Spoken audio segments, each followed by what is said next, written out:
Good morning, New Zealand. It is Friday morning, and if you're on YouTube, make sure you like this video, follow our Family First channel, and you'll get alerted when we come live. Friday morning, always a good day, heading into the weekend. Let's check out the latest news. Welcome to Daybreak.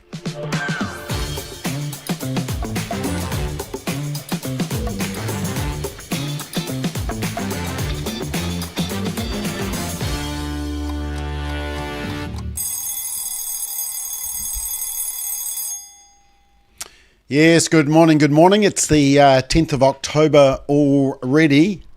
I'm not going to tell you how many shopping days it is till Christmas because I don't want it to freak us all out. And that'll just put the pressure on my children to say we've got to put up the Christmas tree. They wanted to put it up this month, but, you know, rules are rules. Anyway, let's get into some good news. And obviously this was the good news yesterday. Peace plan in Gaza. I love Donald Trump quoting scripture at the end, blessed are the peacemakers. I did post, just imagine if Kamala Harris had won the presidency. We would not be seeing this. Hamas, Palestine, there'd be a separate Palestine state already.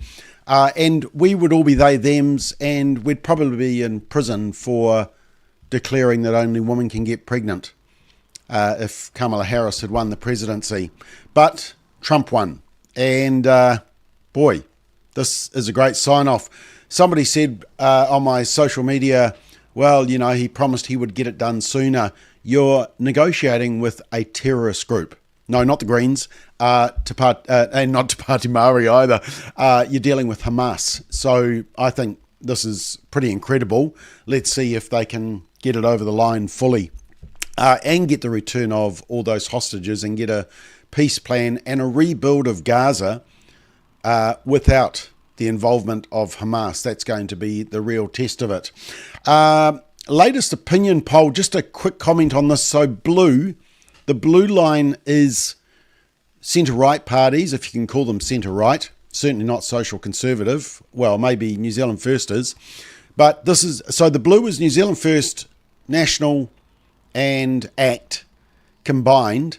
And you can see they are now below the projected seats of Labour, the red line, Labour, Greens and Te Pati Maori. And red line is probably a good colour to choose because if Labour, Greens and Te Pati Maori were in power, we would be in the red quite severely, even worse than we already are. What this projected seats, and in the polls, the fastest rising party, the party that got the biggest boost was, despite the media coverage, New Zealand First. They have bumped up to, around 11%, I think it was. Nigel Farage is doing very well in the UK. Trump has done very well. Even Pauline Hanson in Australia has, their latest poll, has bumped into the double figures. And these are the ones who are talking about sort of the country, the loyalty to their own country, and talking about not anti-immigration, but controlled immigration. But the media won't say that. They also won't use the word illegal immigration. When people speak up against illegal immigration, it's just, oh no, they're xenophobic, they're anti-immigration. But they're not. They just want controlled immigration and for assimilation into the society of that country. But anyway, yeah. The problem here, and this is the point that the media don't pick up, is that if you have that red line winning, that is a combined Labour, Greens and Te Pati Maori. And when people think about Te Pati Maori and even aspects of Green making decisions for this country and being around the cabinet table, that will make that red line plummet. And that will be the marketing of National. They need to focus on that. Te Pati Maori were back in the House on yesterday, and their new MP, Irini Kaipara, the ex-News Hub presenter, was doing her maiden speech, and they were supposed to follow the rules. Yes, as we all have to follow the rules and protocol on marae or in school or at workplaces. But no, Irini Kaipara, she went well over her allotted time despite constant ringing of the bells. Just no respect for authority or protocol. And then this happened. So it sort of started nicely. There was a nice waiata. which sounds nice. No, not that. Yeah, and then they broke into a haka, despite promising the Speaker of the House it wouldn't happen.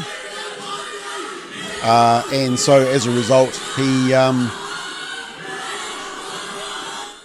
suspended the House. So more bad behaviour from Te Pati Maori, and it seems to be all performative rather than substance, doesn't it? So that's going to be interesting to watch those political polls. The media can't help themselves. Campaigning for the Drug Foundation, once again, this was an appalling piece of journalism. I can't even call it journalism. It literally was a paid advertorial puff piece for the Druggy Foundation, as I call them. And they've released a report whining on about the fact that they lost the referendum and they lost the referendum, and so they want to change the drug laws. And they talk about decriminalisation, but as we well know, the Drug Foundation want legalisation. They campaigned for legalisation of cannabis. They lost that, but they're back again, and the compliant media all fall into line.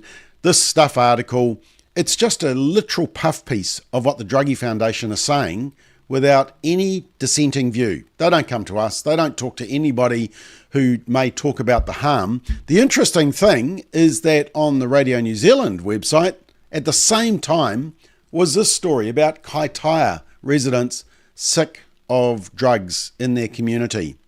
They're not asking for legalisation. They are asking for treatment, more treatment options. And that's true. We've always supported that. We need more treatment options.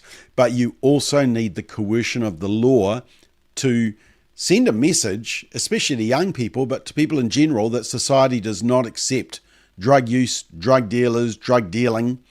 And also, we need the coercion of the law to force people into the treatment they need.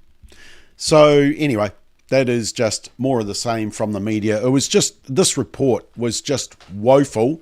They featured it on the 6 o'clock news on 3 News. And once again, just a completely one-sided puff piece. In fact, I reckon the Drug Foundation probably paid for the advertising.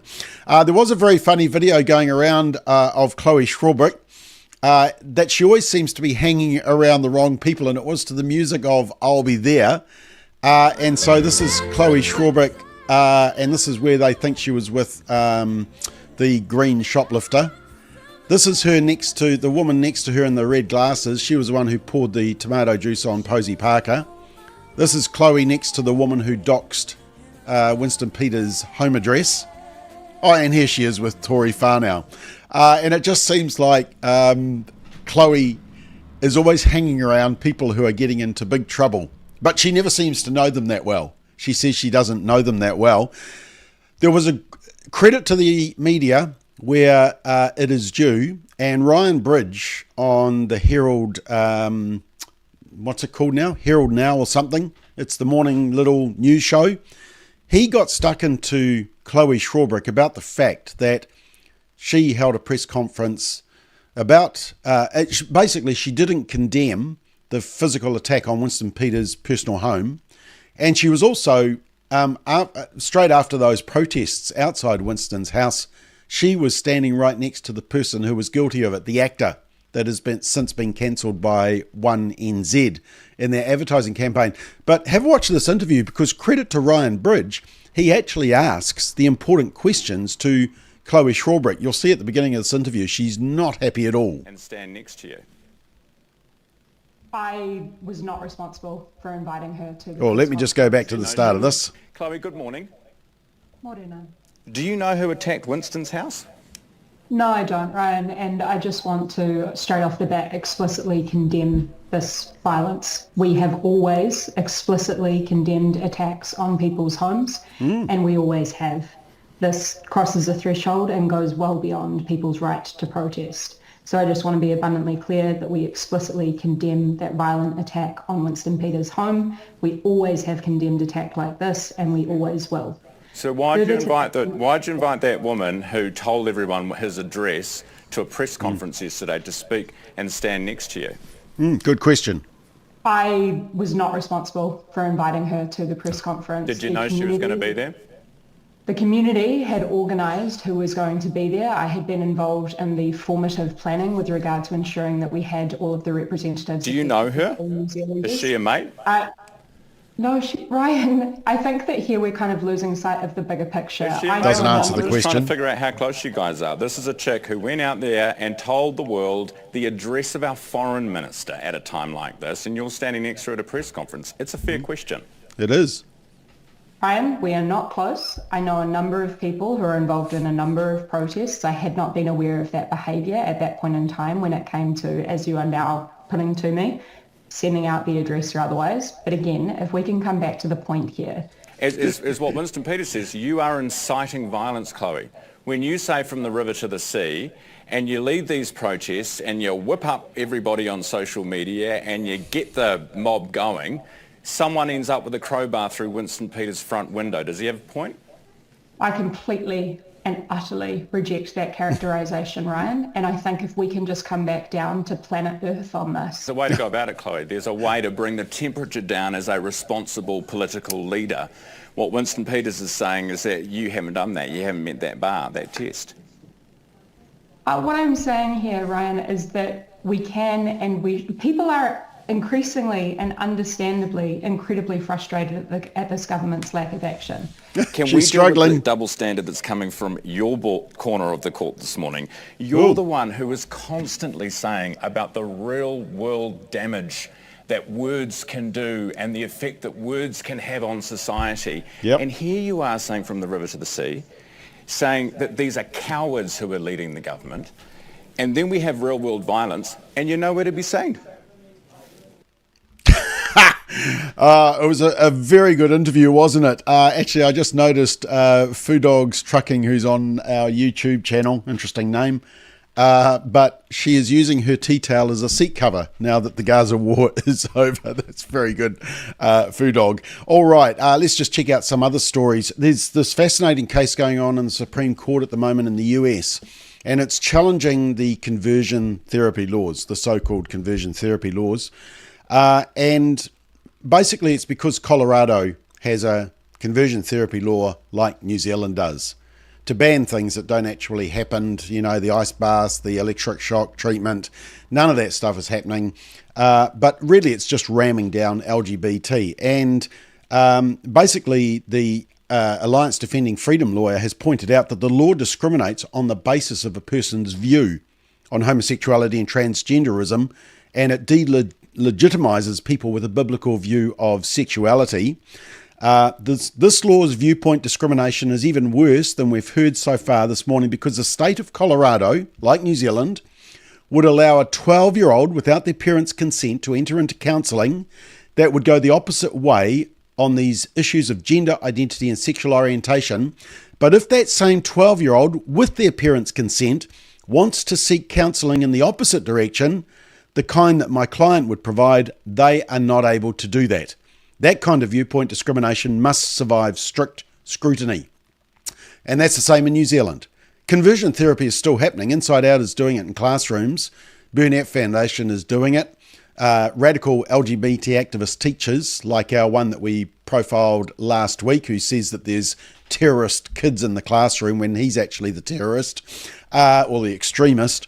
It's happening, but it's only if you push towards LGBT and radical gender ideology and radical sexuality.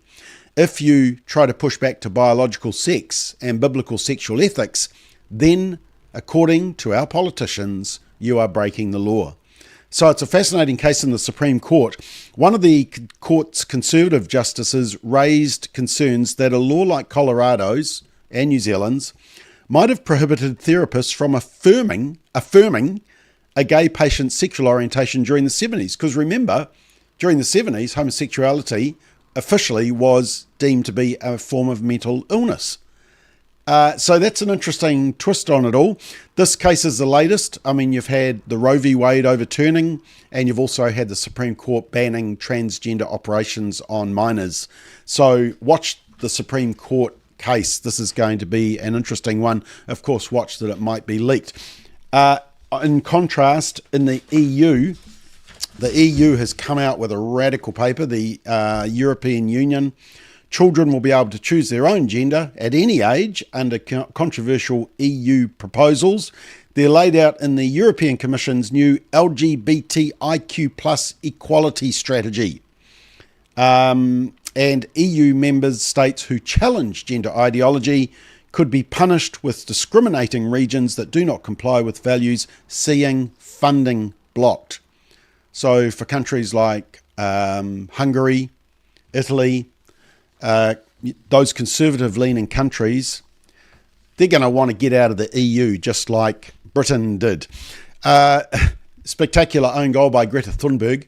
She does this post talking about the terrible conditions of Palestinian prisoners, but down the bottom right there, she scores a spectacular own goal because that's actually an Israeli prisoner held hostage by Hamas. So that's a spectacular own goal, isn't it?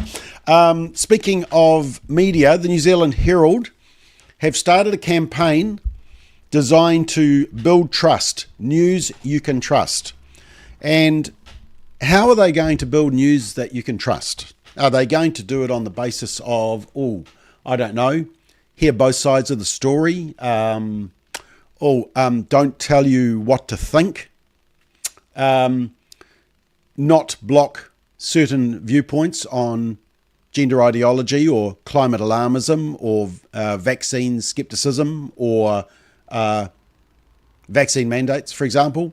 No, they're not going to do that. They're going to showcase individual journalists. In other words, they're going to sell the journalists rather than selling non-bias, honest, factual reporting of the news and letting people come to their own conclusion. So you can see they think the answer is to market journalists. I think if they want to build trust, they need to do it by writing stories that report the news and not tell you what to think. Here's an example. They're very excited about the fact that a Maori minister in New Zealand was involved in the historic selection of the first female Archbishop of Canterbury. So they're very excited that it was a woman.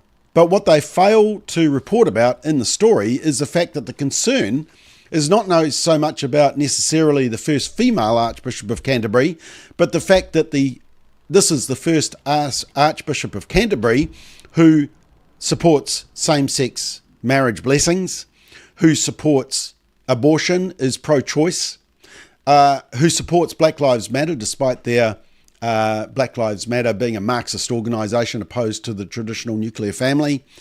And also she blocked a black minister who wanted to be ordained because he refused to acknowledge that there was inherent racism in the church. So the white woman told the black guy that the church was racist. He said it wasn't. And so she said, you can't become a minister then. That's why she's controversial. But the media just think that, she's the first female and someone in New Zealand foolishly picked her. And so that's very exciting. Speaking of media, these are the top television shows. Do you watch any of these? I saw that One News at 6, they have about 600,000 people watch it live. Linear TV, they call it, which 600,000, that's quite a drop from the heyday of around 1 million, I think it used to be. I mean, 600,000 is still a lot of people being indoctrinated with some pretty poor journalism. And How 7 Sharp is the 6th most popular program on TV1, I will never know. But then again, Marcus Lush on News Talk ZB gets awards as well, and I have no idea how that happens either. The media continue to totally ignore the testimonies that we have put out on Issy and Zara. In fact, interestingly, on the day that we released those, Wednesday morning, just after I spoke to you on Daybreak, a study came out, or a study was published in the Canadian National Post, which is the Canadian newspaper, main newspaper. And it talked about the fact that they had surveyed detransitioners, and these detransitioners said that when they wanted to detransition, the support from the medical professionals and in general completely fell away and they were ignored.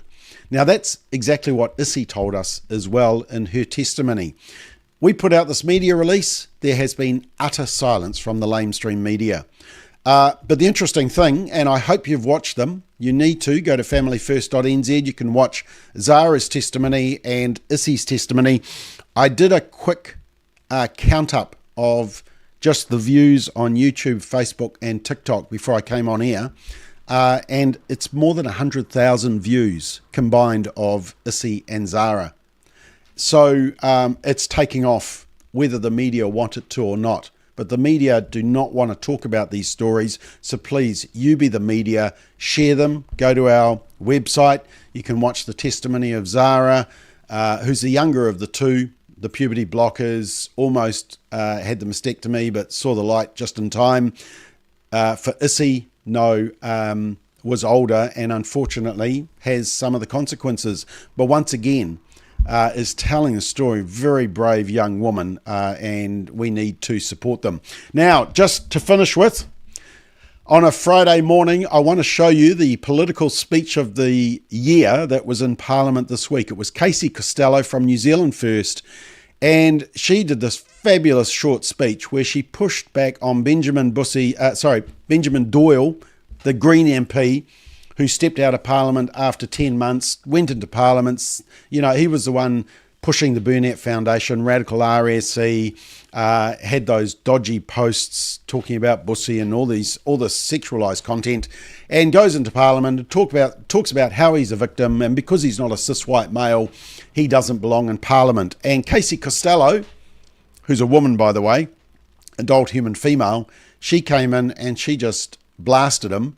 And I did a little bit of editing, you'll notice, and just included a little excerpts from his speech to back up what she was saying. So here's your little watch for a Friday morning. Enjoy this. Speaker, in the last moments of the House sitting before the recent 2-week recess, we were forced to endure insult and indignity in this House by the dishonourable speech given by an MP who we had accommodated his desire to give a departing speech.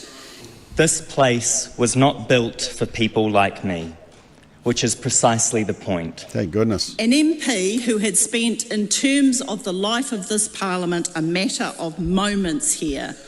We had to endure a narrative that was not only an insult to members of this side of the House, but to the party that brought that member to this Parliament.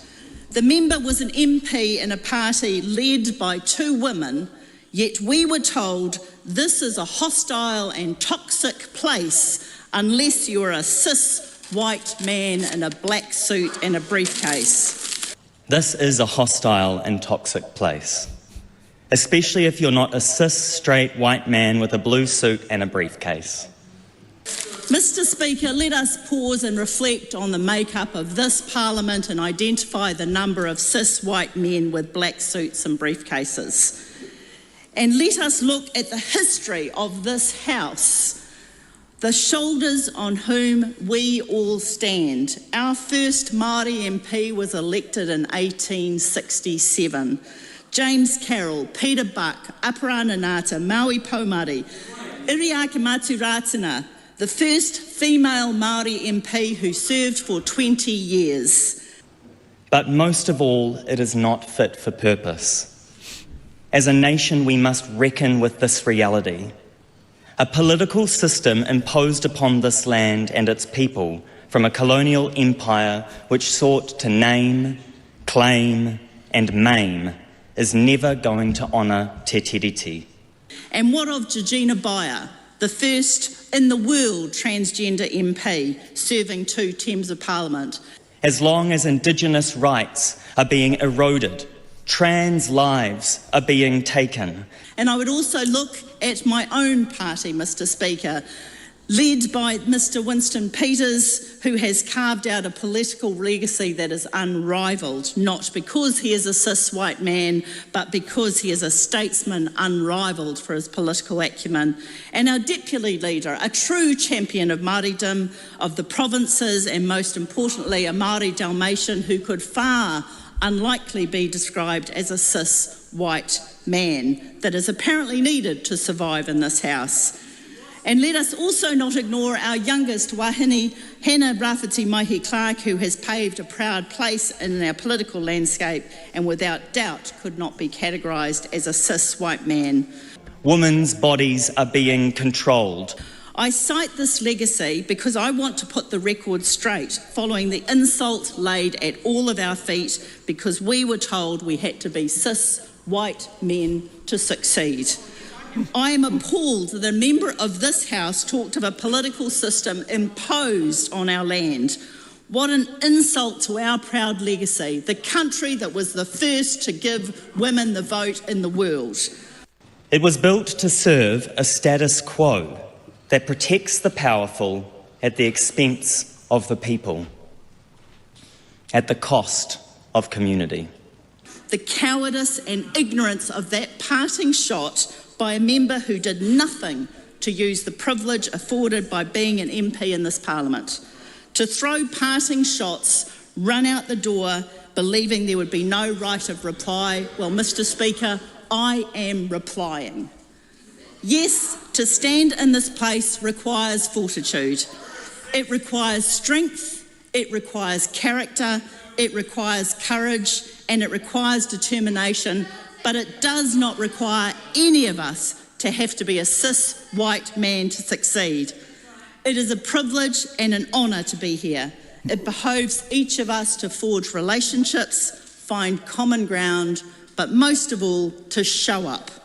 This place was not built for people like me. Not only did this member insult us, our legacy and this House, but in the same speech called for revolution that must, I quote, rise up from the land and from the people. That message was clear. And then in the last days, the party that Benjamin Doyle represented has been associated with the Rising Up, an attack on a Minister of the Crown's home. But apparently, we are to believe it is a really long bow to draw to suggest there is a connection. Well, I think not, Mr. Speaker. To stand here is an honour, to serve is a privilege, and here is the place you prove your worth. And if you can't handle the heat, you are welcome to leave. It was built on the basis of exclusion and control, on taking, hoarding, and guarding power. The colonisers' tools will never dismantle the colonisers' house. It's taken me 10 months to truly comprehend what that means.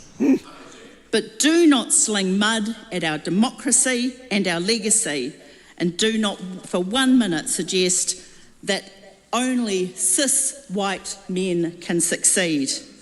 Neither our race or our sexual identity is relevant. We succeed because of the content of our character.